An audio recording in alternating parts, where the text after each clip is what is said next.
સહજાનંદ સ્વામી મહારાજની જય, અક્ષર પુરુષોત્તમ મહારાજની જય, ભગતજી મહારાજની જય, શાસ્ત્રીજી મહારાજની જય, યોગીજી મહારાજની જય.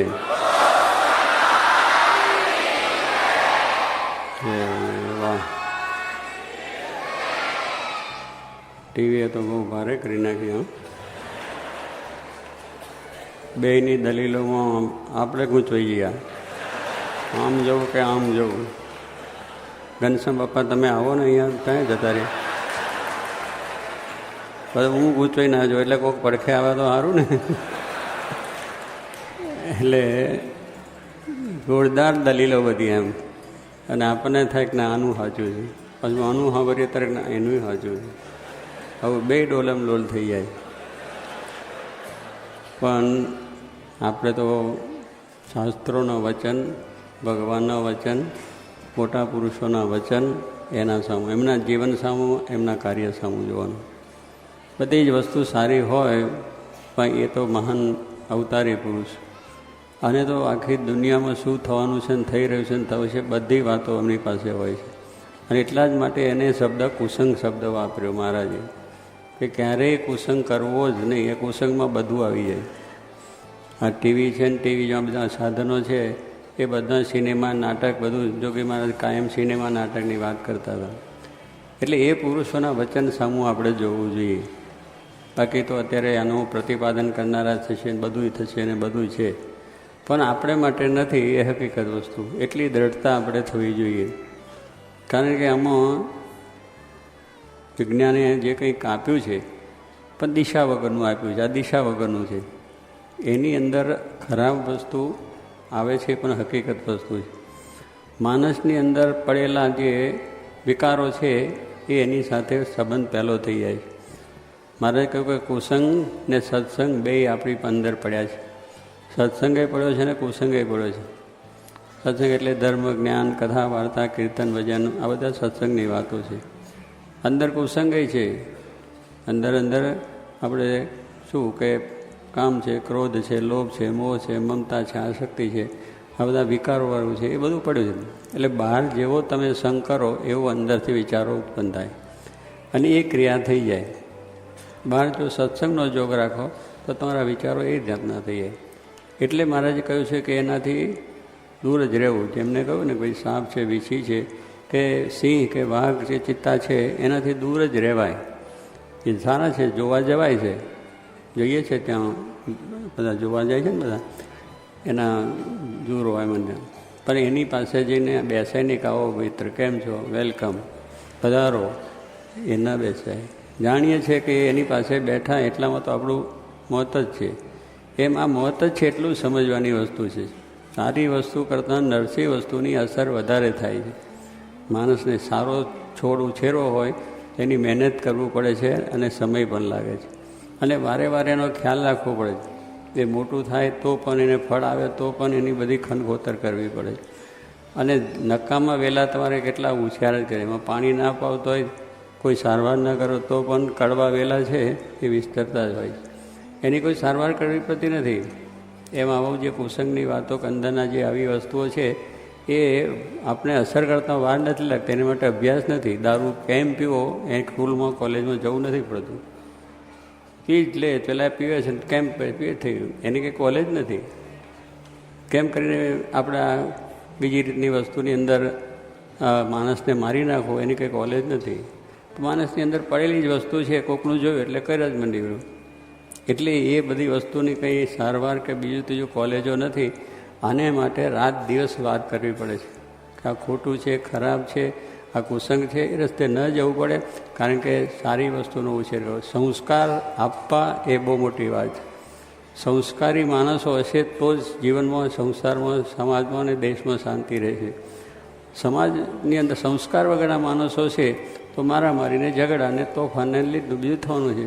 ત્યારે આ છે એની અંદરથી બતાવે છે કેમ કરીને માણસ મારી નાખવો, કેમ કરીને દારૂ પીવો, કેમ કરીને વ્યભિચાર કરવો, કેમ કરીને શું કરવું. આ બધા ચિત્રો આવે અને એમાં જ રસ છે. આજે આ સમાજની અંદર એને વધારે મહત્ત્વ આપવાનું શું છે કે પોતાને પોષણ મળે છે. પોતાની અંદર એટલા કુસંગ છે એને પોષણ મળે છે. અને એ પછી એવું કરવા માંડવી પડશે તો તમારા ઘરમાં તકરારો છે, તમારા સમાજમાં તકરાર, રાષ્ટ્રમાં આ બધું તોફાન થશે, બધું થવાનું છે. કારણ કે ધીરે ધીરે આ જે રોગ પ્રસર્યો છે કેન્સર, એટલે અહીંથી વળી ગયું છે તો અહીં ઠેઠ પૂરું કરી નાખશે. આજે એવો મોટો ભયંકર રોગ કહો કે ભયંકર શત્રુ કહો, ભયંકર રાક્ષસ કહો, આ બધું એ છે. એને આપણે હજુ એટલી રીતે સમજી શક્યા નથી. હજુ ચાલે, હવે એમાં કંઈ વાંધો નહીં.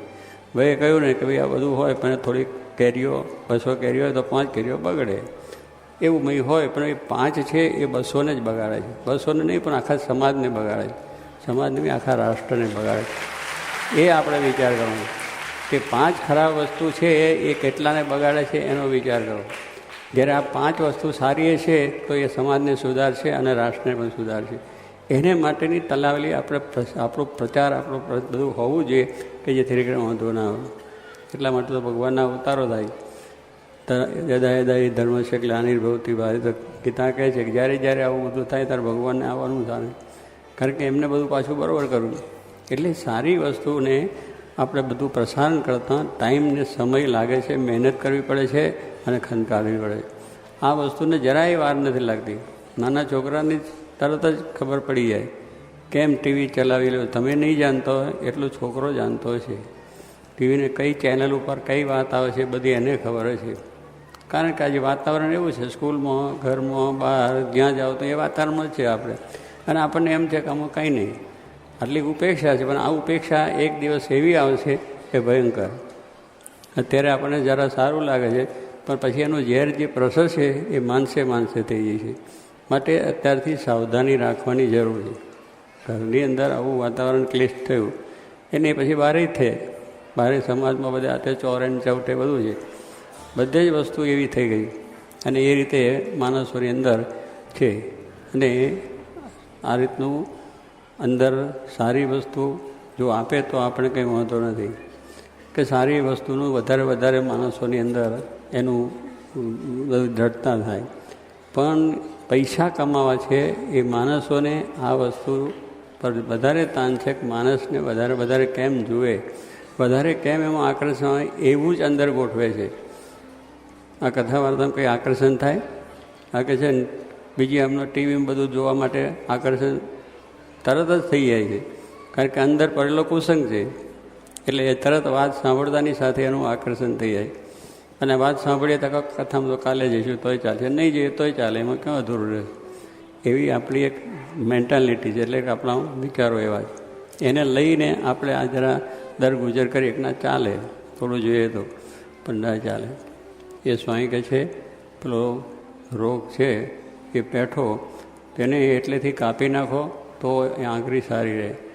હવે નથી પગ કાપવા પડે છે, પેલો રેગિન ઓલું ગેંગ્રીન થઈ જાય છે. આ બધા રોગો છે એને એટલેથી કાઢો નહીં તો આખું શરીર ખરાબ કરે. એમ આ જરા પણ જો અંદર પેઠું ને એને જો ઉપેક્ષા થઈ કે એનો કંઈ વાંધો નથી, મને કંઈ વાંધો નથી આવતો, હું તો બહુ બુદ્ધિશાળી ડાયો છું. પણ સ્વામી કે એનું મન ડગ મગી જાય, ગમે એવો ધીરજવાનો હોય ગમે તો ડે. મહારાજે પ્રથમના અઢારના વચનાત્મા કહ્યું, આની આ જ વાત કરીને, 7 માળની હવેલી હોય, કોઈ કાચના તકતા જડ્યા હોય, ફર્નિચર બરાબર ગોઠવાઈ ગયું હોય અને વિષય માનો ત્યાં બેઠા હોય, વિષય ભક્તન સત્સંગની વાત નહીં એવા માણસો બેઠા હોય અને દારૂના શીશા પીતા હોય, એકબીજાને પાતા હોય, આ મારા હમ ને તારા હમ, વેશ્યાઓ થઈ નાચતી હોય. હવે એવા સમયની અંદર કોઈ જાય, આ ભાઈ કહે છે ને મજબૂત મન હોય તો શું વાંધો છે, કોણ કંઈ કરી શકે છે મજબૂત મનની અંદર. પણ મજબૂત મનવાળા પણ પડ્યા છે.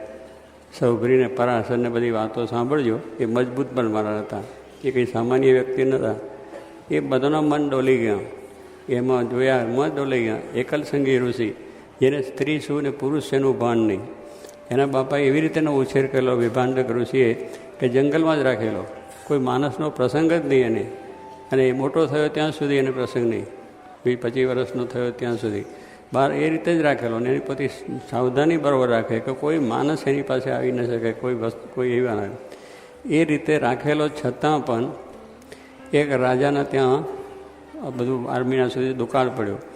એટલે થયું કે ભાઈ આવું શું કરે. બ્રાહ્મણોએ કહ્યું કે કોઈ મહાન ઋષિ પુરુષ આવી જાય અને એના પગલાં તમારા રાજમાં થાય તો સુકાળ થઈ જાય, વરસાદ એ થાય, બધું શાંતિ થાય.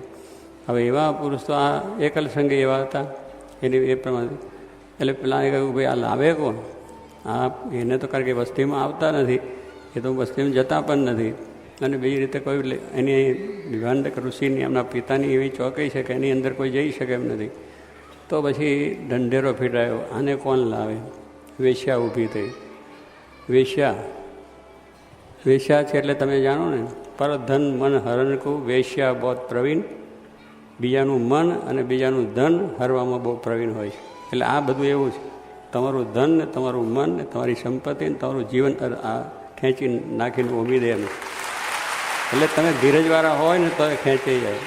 હવે આ વિભાંડક મુનિની વાત કરું છું, કેટલો મક્કમ મનવાળો એના બાપનું, કેટલું એનું કાયમનું એનું સેવન હતું, એટલી દ્રઢતાવાળા હતા.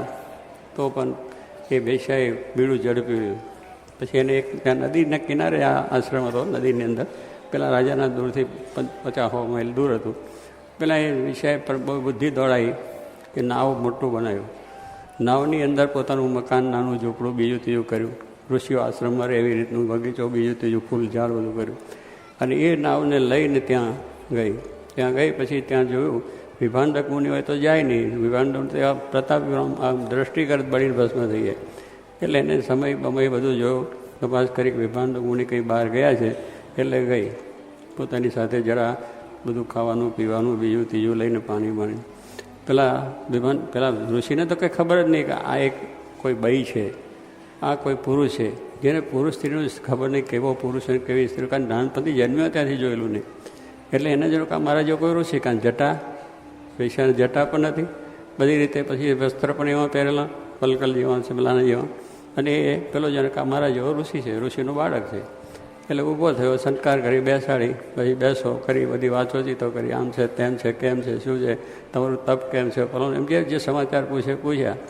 પછી એને કહ્યું કે તમે મારે ત્યાં આવ્યા છો તો આપણે સ્વાગત કરીએ ને, કંઈક જ્યુસ લો કે ફ્રૂટ લો કે ફલોન લો, ઢીકણું લો. એટલે એને એ પ્રમાણે વાત કરી ઋષિના છોકરાએ, કલસંગે. એટલે ફળ આપ્યું ને બધું આપ્યું. પહેલાં કહે છે હવે આ ફળ તો શું છે, હું પણ લાવ્યો છું, એટલે એ મારું તમે જમો. હવે એને એવી રીતે વાનગીઓ બનાવેલી કે તેની અંદર એવા તેજાના એવી વસ્તુ નાખેલી કે ખાધાની સાથે તમે વિકટ થઈ જાઓ, ગાંડા થઈ જાઓ, મૂરખ થઈ જાઓ. અગર તો અંદરની ઇન્દ્રિયો વિકટ થાય અને વિષય ભોગવાની વાત થાય, એવી રીતની વસ્તુ નાખી. અને અત્યારે તમે જુઓ છો એવા તેજાના ઘણા પૈસા કમાનાર માણસો આગળ છોકરાના આખું સ્કૂલો અને કોલેજો આગળ પેલા બધા રહે છે ને ખાવાનું આપવાવાળા, એ બધું એવું રાખે કે છોકરા ત્યાં જ આવે ખાવા. એની અંદર એક વસ્તુ એવી નાખી હોય છે એટલે આકર્ષણ આપણું ત્યાં જ હોય છે, બધા ત્યાં જાય લો જાણે છે કે આની અંદર પણ છતાં ખાય છે. એટલે એવી રીતે એને એ તેજાના નાખીને કરેલો. કારણ કે તમે હું લાયા છે જવું તમારું તો છે કાયમ માટે. એટલે પેલા જરા કહ્યું, એટલે પેલા એ ખાધું. પછી પાણીની અંદર પણ એવી વસ્તુ નાખેલી કે જેથી પીવાની સાથે એનું બધું આખું વિકળ થાય. એ પીધું પછી કે આ એને જાણ્યું કે આ સંધ્યા સમય થયો છે, વિભાંડક મુનિ આવશે. કારણ કે સ્ત્રી એ તો બહુ ચરદૂર હોય છે ને, એટલા માટે એને બધા વિચાર કરી લીધો ટાઈમ થયો છે. એટલે કે મારે સંધ્યા સમયનો કામ થયો છે, હું સંધ્યા માટે મારે આશ્રમમાં જાઉં છું, ફરી આપણે મળશું. એટલે તો ગઈ ને પછી એટલામાં વિભાંડક ઋષિ આવ્યા એના સમય પ્રમાણે. એટલે પેલો બાળક તો હું ગાંડા જેવો થઈ ગયો, એનું મન જ આખું વિકાટ થઈ ગયું. ઋષિ જેવું બધાનું ધ્યાન ને ભજન ને માળાને કશું જ નહીં. એ કોણ આમ તેમ ગાંડો ફર્યા કરે. પેલા ઋષિ ક્યાં ગયા, પેલા ઋષિ ક્યાં ગયા. વિભાંડક મુનિ કે આ શું છોકરાને કોઈ દાડો નહીં, આ શું આજે.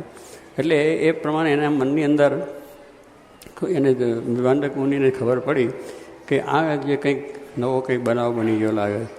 કોઈ દિવસ નહીં મારો બાળક આ તે કરે. પછી કે ભાઈ શું છે, તો કે નહીં એ કંઈ ઋષિ આવ્યા હતા, બહુ મારી સાથે એ જ કહ્યું, મને બહુ જ્યાદા આનંદ કર્યો, મને જરા ભેટ્યા અને એમને બધે મને ખાવાનું આપ્યું અને મને બહુ આનંદ થયો. એમ તેમ બોલવા લાગ્યો બધું જેમ તેમ બોલે.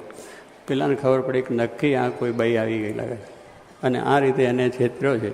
એટલે એને કહ્યું બેટા અહીં તો રાક્ષસો હોય છે અને આવા તારા જેવા નાના બાળકોને રાક્ષસો ખાઈ જાય છે, અહીં ઉપાડી જાય છે અને એવા છે, માટે તું મૂકી દે, મનમાંથી કાઢી નાખ.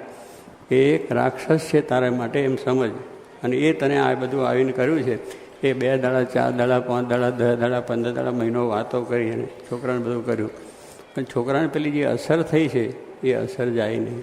એ થોડું બાપાએ કહ્યું એટલે જરા એ તો લાગ્યું, પણ પેલું પાછું સાંભળે બાપા પેલો ઋષિ ક્યાં ગયો, પાછું એમ તરત 2-3 દાડા ઉભા. પછી ઋષિએ તપાસ કરી ચારે બાજુ, એને 50 માઇલ સુધીની અંદર કે કોઈ છે આવું, પણ એ મળે નહીં. કારણ વેશ્યા પછી 100 માઇલ આગળ ઉપર ચાલી ગઈ પછી નાવ લઈને, એટલે ત્યાં કંઈ જડે નહીં. ફરી પાછો ઋષિએ તો બધું જાણ્યું કે હવે તો ગયું છે, એટલે હવે ફરી કંઈ થશે નહીં. પેલો ઋષિ એની મદદ કરે, પેલી તપાસ કરતી રહે કાયમ. એનું ગુપ્તચર ખાતું બરાબર હતું, એટલે તપાસ ચાલુ જ રહેતી હતી. એટલે ચાલુ કરીને જાણ્યું કે હવે ઋષિ આજે 2-3 દિવસ બહાર જવાના છે, એટલે તરત જ ત્યાં પહોંચી ગઈ નાવ લઈને. પછી ત્યાં ઉતરીને આશ્રમમાં જાય છે. એટલે પેલો વિકલસંગી ઋષિ તો એને જોઈ એની સાથે એટલો બધો આનંદમાં આવ્યો, ઉછાળો આવ્યો, ને એને ભેટી પડ્યો, ને આમ કર્યું ને તેમ કર્યું કે મારો બાપ ના આવે ત્યાં સુધી તું તારા આશ્રમમાં લઈ જાય, મારે તારી જોડે જ રહેવું છે. પેલી જાણી કે બરાબર છે, આપણું કામ થઈ ગયું. એટલે તરત જ લઈને નાવમાં બેસાડી દીધો. નાવમાં લલકારી ગયો, અને રાજા પેલો જે લોમપત રાજા હતો એના રાજમાં દુગાડો તો ત્યાં લઈને ગયો, એના મહેલમાં મૂકી દીધો. અને ત્યાં પેલા રાજાને તો બધું સુખ થઈ ગયું બીજું. પણ પછી એ ત્યાં આગળ એ લોમપત રાજાને ત્યાં રહ્યા. પેલા વેશ્યાના ચેનચાળાથી એને લગ્ન કરવાનું મન થયું. લોમપત રાજાની છોકરીને પૈણા અને છોકરા થયા, બધું થયું. બધું છોકરા થઈને બધું થયું. વિભાંડક ઋષિ પછી ગયા, એટલે છોકરા 2-3 થયા હતા. એટલે જોયું તે ખભે બેહાડ્યું, કંઈ બાપે રાજી થઈ ગયો. પછી શું થાય એને કે સારું હવે આમાં શું કરવું.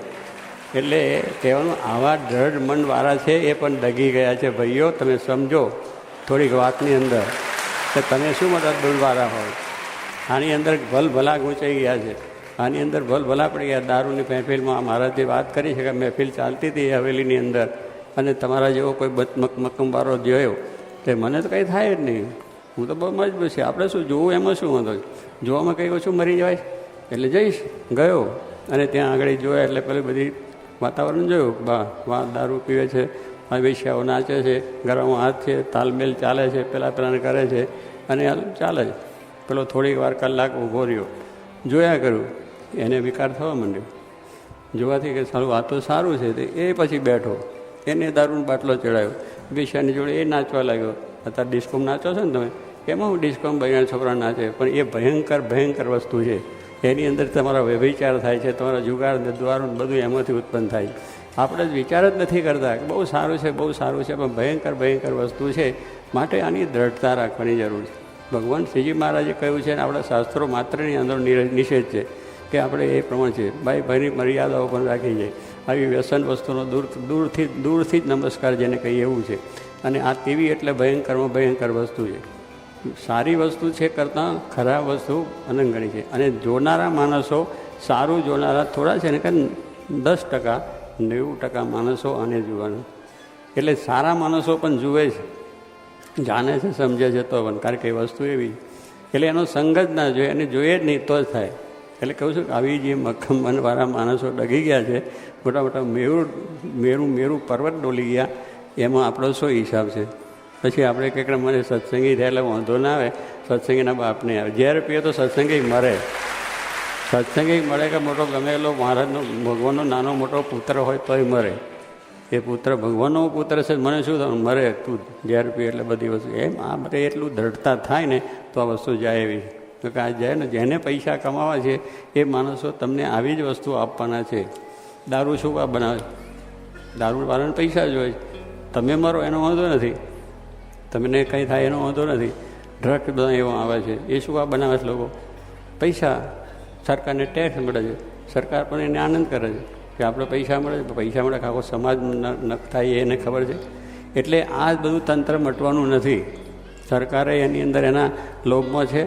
અને જે વેપારીઓનું ઉત્પાદન કરનારા પણ કેસેટો અને બેસેટો જે બધી બનાવે છે, અલિસ્લે બધી જે કેસેટો આવે છે એની અંદર બધી, એ બધાની અંદરનું મુખ્ય કારણ ઉત્પાદન કરીને પૈસા કમાવાની વસ્તુ છે.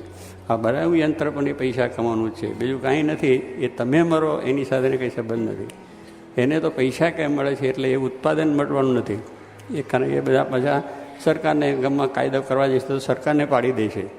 આ બધી ગેંગ એવી વસ્તુ છે કે સરકારને ઉઠલાઈ નાખી દે, અને એને પણ આ બધી વસ્તુ એટલે એને ચાલુ કાયદો રાખવા પડે, અને એ પાછા અંદર ઘૂસેલા છે. માટે આને જો તમારે કાઢવું હોય તો પહેલો તમારો નિશ્ચય જવું છે. વ્યક્તિ સુધરશે તો સમાજ, ને સમાજ સુધરશે તો રાષ્ટ્ર સુધરશે. તમારે નક્કી કરવાનું છે કે આને મારે જોઈએ જ નહીં. દારૂ મારે પીવો જ નથી, એનો તિરસ્કાર કરો. ગુટકા ખાવો જ નથી, ડિસ્કોમાં જવું જ નથી. પછી એનો વેપાર એની માટે ચાલુ હોય તો ચાલે, ના ચાલે કંઈ નહીં. પણ આપણે ઉત્તેજન આપીએ છીએ, વાત કરીએ છીએ ને પાછું ઉત્તેજન આપીએ છીએ. એમાં શું પણ એમાં તો મહાભયંકર વસ્તુ છે. ઉત્પાદન એની મેં તો ભલે કરે, પણ તમે લેનારા નહીં હોય તો પછી એ શું કરવાના? એ કરશે શું? ઉત્પાદન કરીને શું કરશે? પણ આપણે જોઈ લઈએ છીએ, આપણે જરા વાત કરી લઈએ છીએ. વાત કરીએ તો ઘરમાં ટીવી પણ આવી ગયા છે. તમે કહો 80 વર્ષનો બાળક બે સાથે જોઈએ છે. પણ બાળકને તો જોતા બરસ દીકરો જોઈએ, દીકરાની બહુ જોઈએ, દીકરીઓ જોઈએ, બહુ પતિ પત્ની જોઈએ, બધા ટોળું બેસી જાય. હવે એ કે તમારી મર્યાદાઓ રહી, એમાં બધાએ ખરાબ ચિત્રો પણ સાથે જોઈએ. કેમ થાય છે મર્યાદા રહી? ભાઈ બાપની રહી, છોકરાની રહી, બહેનો છોકરાની રહી મરી રહ્યા. એ બધા તમારા ઘરમાં ઉપાડો થશે. ભાઈ ટેન્શન ને ટેન્શન ઉતરતું નથી. ઘડી વારમાં ટેન્શન ઉતરી નહીં જાય, મરતા હદીનું ટેન્શન થઈ જશે અને બધું થવાનું છે. માટે આપણે ખબરદાર થવાનું છે કે આ ભૂતને કાઢવું હોય તો પહેલાં આપણી વ્યક્તિ એક સુધારો, પછી આપણું ઘરને સુધારો, ઘરમાંથી ફરિયામાં તાલુકામાં, જિલ્લામાં, આ બધું ત્યારે થશે. એ વસ્તુ સુધારવા માટે આપણે સુધારવાની વસ્તુ છે. આ બધી વાતો કરશું તોય કંઈ થવાનું નથી, અને એ કરવાનું તોય થયેલું. આપણે માણસે જો આ વસ્તુને દ્રઢતા થાય તો પછી આ બધી વસ્તુ ઉથલેવી છે, બાકી ઉથલેવી નથી. અને પછી તો જે આખા અંગમાં રોગ થઈ ગયો એનો નાશ જ થાય, એ જ વસ્તુ છે. એમાં જો બધું થશે તો એક વખત એવું આવશે કે પ્રલય બધો થઈ જશે, પછી નવી પ્રજા, નવા રાજા, એ બધું થાય તો થાય. એમ નવા રાજા પ્રજામાં શું? આપણે દ્રઢતા કરો. સમજીએ છીએ, વાતો આવી સાંભળીએ છીએ, આવા ડિબેટ થાય છે ને, ડિબેટ એ થાય છે ને, બધું થાય છે. પણ એ કરનારા ને વાંચનારા ને સાંભળનારા આપણે પાછા એના એ રસ્તે ચાલીએ છીએ. એવી દ્રઢતા છે તો આપણે કર્યું છે. અમને પ્રતિપાદન કર્યું છે, પણ એમને રહે છે ઘરમાં કંઈ આવે છે તો હા. એટલે પછી એમને વિચારવું કે આપણે પ્રતિપાદન કર્યું, પણ જો આપણે જો પેલું સિગરેટની વાત કરી કે અહીંયા રામલીલાની રામાયણની લીલાની અંદર અર્જુન કે રામ બપોરે પાછું વિરાટની સિગરેટ પીતો હોય તો બે ભજવા કંઈ કામ છે? વેશ ભજવવો એટલે તો એવો ભજવવો જોઈએ કે જીવમાંથી નીકળી જવું જોઈએ. એનું નામ વેશ કહેવાય. તો આ તો આપણે વેશ ભજવી જાય અને આ બધાએ તાલીઓ પાડી દીધી. એટલે એવું, અને આપણે એવા બધા ભેગા થઈ ગયા. પણ આ સાંભળીને આજથી અહીં નક્કી કરવું જોઈએ કે આને મારે નિષેધ કરવો છે, મારા ઘરમાં ન જ જોઈએ. અને એ બાયનો નાના છોકરા બધાએ પણ એક આગ્રહ રાખવો. પછી આ બિચારાની ઈચ્છા હોય ને છોકરો પાછો મંડે, બૈરા મંડે કે ના મારે જોવું છે. હવે એ પાછું ભોંજગઢ થાય, એટલે એ પાછું બધું કેટલું સાંભળવું કે ને કે બહાર જઈને જોયા આવે, બીજા જઈને જોયા આવે. એટલે ઘરમાં તકરારે ટંટા પર બધા નિશ્ચય કરે ઘરમાં બેઠેલા, તો ઘરમાંથી ભૂત જાય. નહીં તો ભૂત દુનિયા જ કરશે. અને આપણે દુઃખી થયા જ કરશે. માટે ભગવાનની આજ્ઞા અને આપણા શાસ્ત્રોની મર્યાદા, મોટા પુરુષોનો જે વિચારો છે એને જેટલા દ્રઢ કરશો એટલું સુખી થવા છે. માટે આ વસ્તુની ભાઈ બાળકોએ ખૂબ સુંદર રીતે બધાએ રજૂઆત, પ્રમાણિક રીતે બધી વાતો કરી છે. પણ એની અંદરનો સાર આપણે એટલો છે કે ટીવી એ આપણા માટે નકામી વસ્તુ છે ને છે જ. એ દ્રઢતા રાખી અને એનું જેટલું થાય એટલો નિષેધ અગર એટલાથી દૂર રહેવાય એવો પ્રયત્ન બધાએ કરવો. સહજાન સ્વામી મહારાજની